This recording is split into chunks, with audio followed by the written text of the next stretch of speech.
So mga idol, sa naging huling laban nga po ni Eman Baco sa Pacquiao nito lamang February 28, 2026 sa Bohol Cultural Center sa Tagbiliran City bilang bahagi po ito ng Kungmong Ball Anon 24 boxing event ng PMI Boxing Promotions.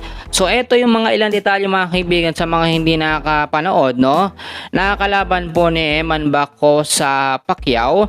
Ito pong si Reynold Kundimang ng Indonesia. Ang ganda nung naging laban simula sa first round hanggang sa huling mga round mga kaibigan. Nakita naman natin ang ganda at ang tindi po ng ipinamalas ni Eman Bacosa. Sa kinalabasan po ng kanilang laban, panalo po si Eman Bacosa sa pamamagitan po ito ng TKO o technical knockout.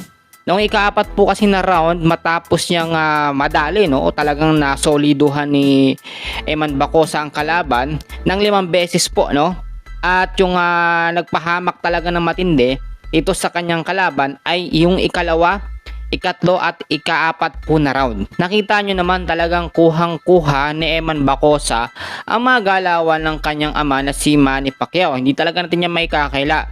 2 beses po sa ikaapat na round nadali ng matindi etong si Reynold Kundimang ng Indonesia.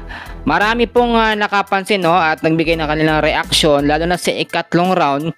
Sinubukan po ni Kundimang ipagtanggol ang kanyang sarili sa matinding mga suntok na binitawan po itong si Eman Bacosa dahil sa pagkakatisod. At pinagpatuloy pa rin ni Eman ang pag-atake niya po dito kay Reynold Kundimang at nagkuha ni Eman Bacosa ang pagkapanalo nung sitwasyon po na yun.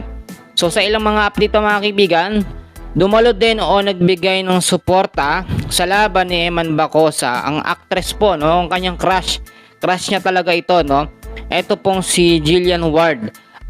Inamin din ni Eman Bacosa na nagbigay po sa kanya ng dagdag na lakas Talagang ginanahan sa laban itong si Eman Bacosa at naipakita niyang buong loob niya nang panoorin po siya ni Jillian Ward. Kasabay po nito inihayag din nito lamang ng isang kontrata o isang promoter na si Bob Arum.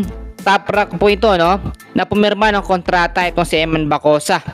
At ito mga kaibigan, kasama din dyan ang hindi bababa sa 4 na laban sa mga susunod na buwan po yan na may halaga po na $120,000 na bonus.